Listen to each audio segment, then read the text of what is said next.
जय श्री कृष्ण दोस्तों। ज्ञान वंदना चैनल पर आप सभी का स्वागत है। दोस्तों, हरपाल नाम के एक भक्त थे। भगवान के खूब भजन करते थे, खूब साधना करते थे, नाम जप करते थे, कथा सुनते थे। लेकिन वह ब्याह नहीं कर रहे थे। क्यों?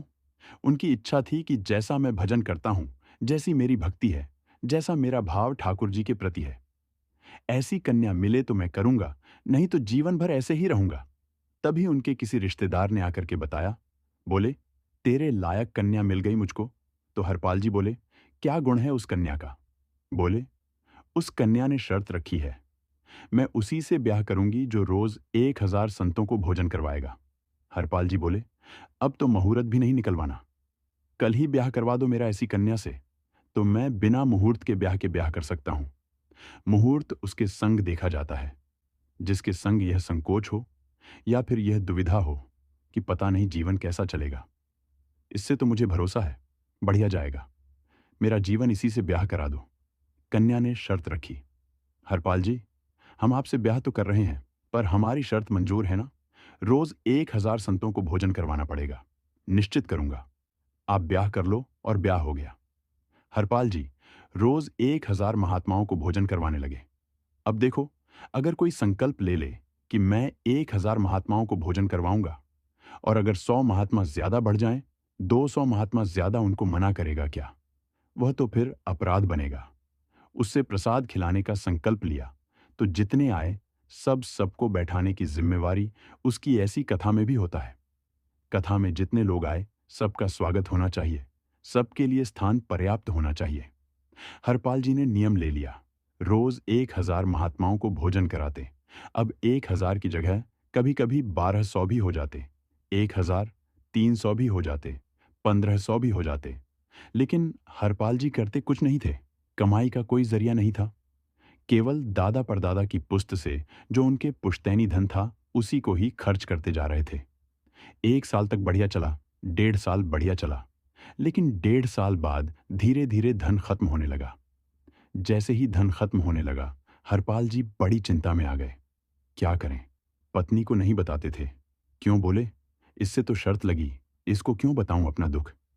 इससे तो शर्त मेरी यही शर्त थी कि रोज 1,000 संतों को भोजन कराना है। तो हरपाल जी ने बाहर जाते और दुकानदारों के यहां से जाकर के कर्जा लेने लगे। वो पुराने संपन्न थे, तो किसी ने कर्जा देने से मना भी नहीं किया। सब देने लगे। बोले, ले जा, इतना कर्जा कर लिया। 6-7 महीने तक कर्जे में भी उनके संत सेवा बंद नहीं हुई। 6-7 महीने बाद मांगने वालों ने मांगना शुरू किया। बोले, हमारा दो, हमारा दो, हमारा दो, किसी का नहीं दे पाए। तो पूरे नगर में यह हो गया कि भैया हरपाल जी अब पहले जैसी स्थिति में नहीं है, कर्जा इनको देना बंद करो। ये देते ही नहीं है।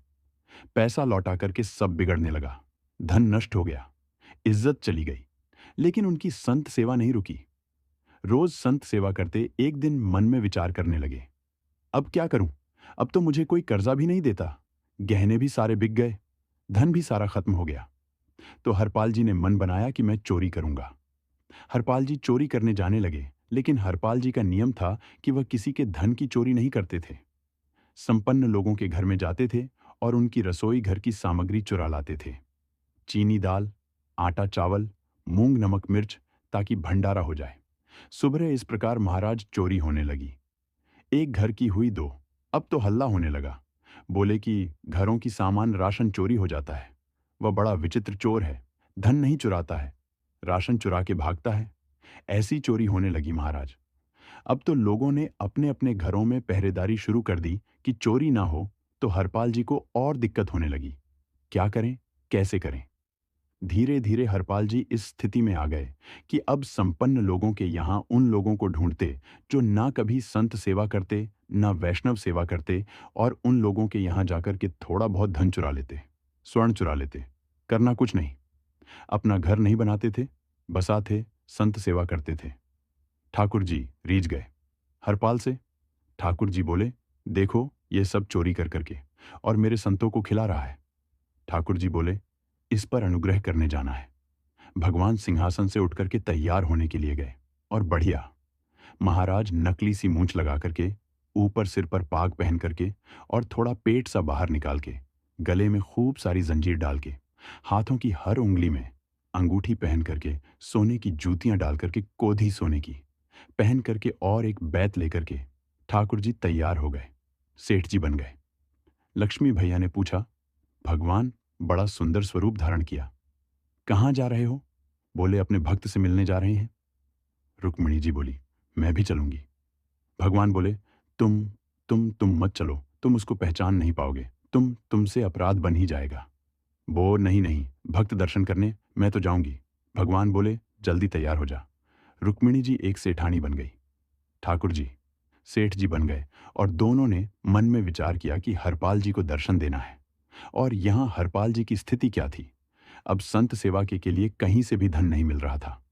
तो हरपाल जी एक मार्ग पर जाकर के बैठ गए और सोचने लगे, कोई धनवान यहां से निकलेगा तो उसको लूट लूंगा और लूट के भाग जाऊंगा, सारा धन संत सेवा में लगा दूंगा। तभी उस मार्ग पर कोई और तो आया नहीं। ठाकुर जी सेठ बन करके आ गए और महाराज खूब सारे गहने पहन करके, पाग बढ़िया सोने की जड़ाऊ पाग पहनकर, ऐसे वस्त्र पहन करके और छम छम करते चलते आ रहे हैं, गहने ही बज रहे हैं। ठाकुर जी के हरपाल जी ने जैसे ही नेत्र खोल करके देखा, ठाकुर जी के रूप यवन और सबरी उनके श्रृंगार को देख करके हरपाल जी बोले, यह तो एकाध साल के भंडारी की व्यवस्था आ रही है। सामने से इतने में सेठानी जी रुक्मिणी जी भी आई। उनको, ओहो, ये तो कम से कम 10 साल की व्यवस्था आ रही है। अगर यह दोनों लूट लिए जाए तो 10 साल चोरी नहीं करनी पड़ेगी। देखो कितना धन संपन्न। हरपाल जी के बगल में जैसे ही ठाकुर जी पहुंचे, हरपाल जी बोले, भैया जय श्री कृष्ण। प्रणाम ठाकुर जी। तो नाराज हो गए क्या? भगवान का नाम बोलता है। सुबह सुबह तुम सब लोग बड़े पाखंडी हो, ढोंगी हो। हमने सुना इस गांव में एक रहता है, वो चोरी टकती करता है और फिर कहते हैं संत सेवा करता।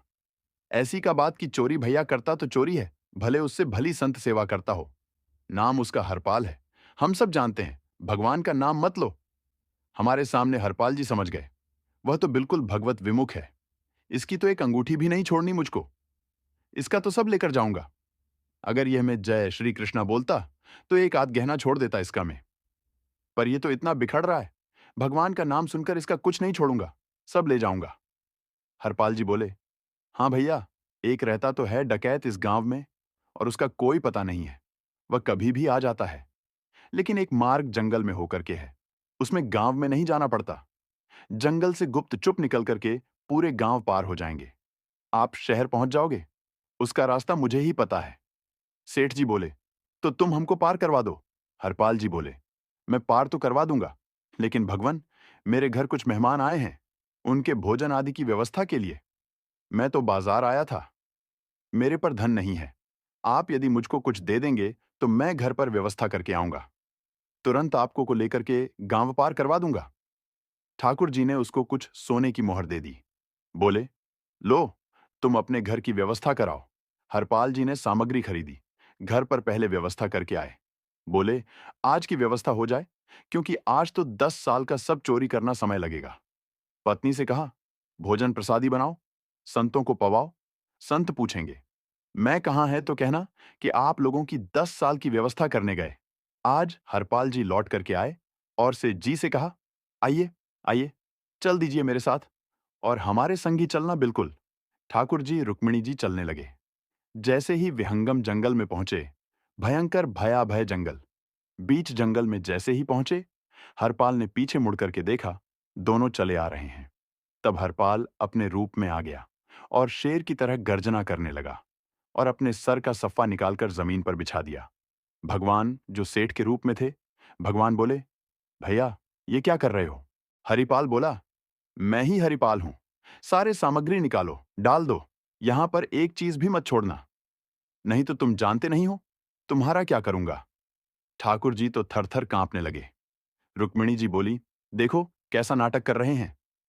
रावण के आगे नहीं डरे थे, कुंभकर्ण के आगे नहीं डरे, हिरण्यकश्यप के आगे नहीं डरे, वो हरपाल के आगे ऐसे कांप रहे हैं। भगवान तो मन की सब समझ जाते हैं और कहते हैं, तुम भी कांपो क्यों? बोले, भक्त है भैया, ये हमारो भक्त है, इसने हमारे लिए सब गवा दिया, हमारे वैष्णव संतों के लिए सब लुटा दिया। इसके आगे भयभीत होने में कोई लज्जा नहीं। लक्ष्मी नारायण दोनों कांप रहे हैं और हरपाल कह रहा, सब निकालो। ए सेठानी जी, कान के कुंडल उतारो। कान कुंडल उतार दिए। नाक की नथनी उतार दी। सब उतार उतार के धर दिए। हाथों के सब कूल्हा आदि भी धर दिए। भगवान ने भी अपने सब उतार बोले, बैत कहाँ लेके जा रहे? उसको भी धर दो बोले। अरे भैया, बुढ़ापे की लाठी, हम गिर जाएंगे। बोले, कुछ नहीं गिरोगे, धर दो। इसको जीवन में कभी राम नाम नहीं लिया। जय श्री कृष्ण बोलने पर चिल्ला रहे थे। मुझ पर रखो, इसको यहां पर सारा धर दिया। बोलो, बहुत बढ़िया हो गया, अब 10 साल की व्यवस्था हो गई। इतने में भगवान की कनिष्ठ उंगली में एक अंगूठी थी। हरपाल बोला, ये कहां बचा के ले जा रहे हो? उसको दो। बोले, अरे भैया, ये तो बहुत बचपन की हमारी अंगूठी है और ये आज तक हमारी निकली नहीं है और यह निकल ही नहीं पाएगी। इसको बाहर हम निकाल ही नहीं सके। इसको तो रहने दो हमारे पास। बोले, तुम क्या जानो, इस अंगूठी से कम 1 हफ्ता संत भोजन होगा और तुम पर तो दया करनी नहीं है। चिल्लाए थे मुझ पर। जय श्री कृष्ण बोलने पर निकालो।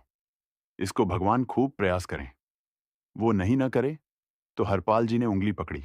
बोले, इसको काट देता हूं। मैं तुम्हारे पास उंगली रहने का कोई काम नहीं है। तुम उंगली से करते ही क्या हो? और महाराज, जैसे ही उंगली पकड़ करके काटने का मन किया, वो काट ही वाले थे। इतने में ही द्वारिकाधीश भगवान शंख चक्र गदा पदम धारण करके प्रकट हो गए। सामने रुक्मिणी जी महालक्ष्मी के रूप में प्रकट हो गई और दोनों ने अपने अंक में हरपाल को भर लिया। हरपाल जी समझ नहीं पा रही हैं। क्या हुआ? दूर हटे बोले, नाथ, हम साक्षात द्वारिकाधीश, साक्षात रुक्मिणी, तुम्हारी भक्ति से प्रसन्न होकर तुमको दर्शन देने आए हैं। हरिपाल जी घुटने के बल बैठ गए, रोने लगे, सर रख दिया, चरणों में पटकने लगे। बोले, नाथ, मैंने अपने नाथ को लूटा। आज मैंने अपने स्वामी स्वामी स्वामी के साथ डकती कर रहा था। मैं अपने स्वामी की उंगली काटने पर मजबूर हो गया था। इसका मतलब तो मैं पापी हूं। मेरा पाप इतना प्रचंड हो गया कि मैं आपके रूप को नहीं पहचान पाया। भगवान ने हृदय से लगा नहीं। हरपाल, तुमने कभी अपने लिए प्रयोग थोड़ी किया? तुम्हारी पत्नी भूखे सो जाते हो, लेकिन संतों को भूखा नहीं जाने देते। ठीक है, उसके लिए भले ही तुमने वह गलत मार्ग अपनाया जो नहीं अपनाना चाहिए था, परंतु उसमें उद्देश्य कोई और तो नहीं था। मेरे जनों की सेवा ही तो थी, मेरे वैष्णव की सेवा। और देखो हरपाल, एक मेरी बात सुनो। आज तुम्हारे मन में ग्लानि होती है कि तुमने दूसरों का धन हड़प करके और उससे संत भोजन कराया। वास्तव में इसका विधान शास्त्रों में यह बताया गया, जिसके धन से भोजन बना और संतों ने पाया परोसा, भले ही किसी ने भी हो, कार्यक्रम भले ही किसी ने भी कराया हो, पर धन जिसका लगता है पुण्य, उसी को मिलता है। तुमने तो अपने गांव के शहरों के उन लोग जो कभी संत सेवा नहीं करते थे, उनके धन चुरा चुरा करके उनको पुण्य बांटा है। तुमने कुछ गलत नहीं किया है। हाँ, अपने प्रयोग में यदि लेते तो पाप हो जाता, लेकिन तुमने तो एक एक एक रत्ती भी अपने प्रयोग में नहीं ली, सब संतों में लगा दी और जितने लोगों का धन चुराया उन सबको पुण्य प्रदान कर दिया। हम तुमसे बड़े प्रसन्न हैं। हरपाल जी चरणों से लिपट बोले, नाथ, आप बड़े कृपालु, बड़े दयालु। भगवान बोले, अब हमने दर्शन दे दिए, अब हम जाएं और सुनो। ये सारा धन हमने दिया है, 10 साल का नहीं होगा। इससे तो बोले, जब तक तुम जीवित रहोगे तब तक की सेवा बनेगी, इससे संत सेवा चलती रहेगी। ये सारा धन आभूषण हम लेकर के इसीलिए आए थे, ताकि तुमको अब कभी किसी से मांगना ना पड़े, किसी से हड़पना ना पड़े। भगवान जाने लगे तो हरपाल जी चरणों में गिर गए। भलेनाथ, आज मैं आपके दर्शन कर पाया, मैं संत सेवा कर पाया। इसमें सबसे बड़ा योगदान मेरी पत्नी का है। उसने नियम नहीं बनाया होता तो शायद मैं कभी ऐसा नहीं करता। आप उसको दर्शन दिए बिना जाएंगे, मैं उसको क्या बताऊंगा? मैं उससे जाकर कह भी नहीं पाऊंगा कि आप मुझे मिले और उसकी वजह से आप मुझे मिले हो। कृपा कर उसको दर्शन दे दीजिए। ठाकुर जी बोले, ठीक है। तुरंत लक्ष्मी नारायण भगवान ने छोटे छोटे बालकों का रूप धारण कर लिया और हरपाल जी की गोद में बैठ गए और हरपाल जी अपनी गोद में लेकर के ठाकुर जी को घर पर आए और आकर के अपनी, अरे सुनो, देखो कौन आए हैं। जैसे ही बाहर आकर के देखा तो नन्हे से ठाकुर जी, नन्हे से रुक्मिणी जी गोद में बालकों की भांति बैठे हैं। बोले, अरे इतने सुंदर सुंदर बालक। बोले, बालक नहीं है, ये साक्षात जगन्नाथ भगवान, साक्षात रुक्मिणी जी, साक्षात द्वारिकाधीश हैं।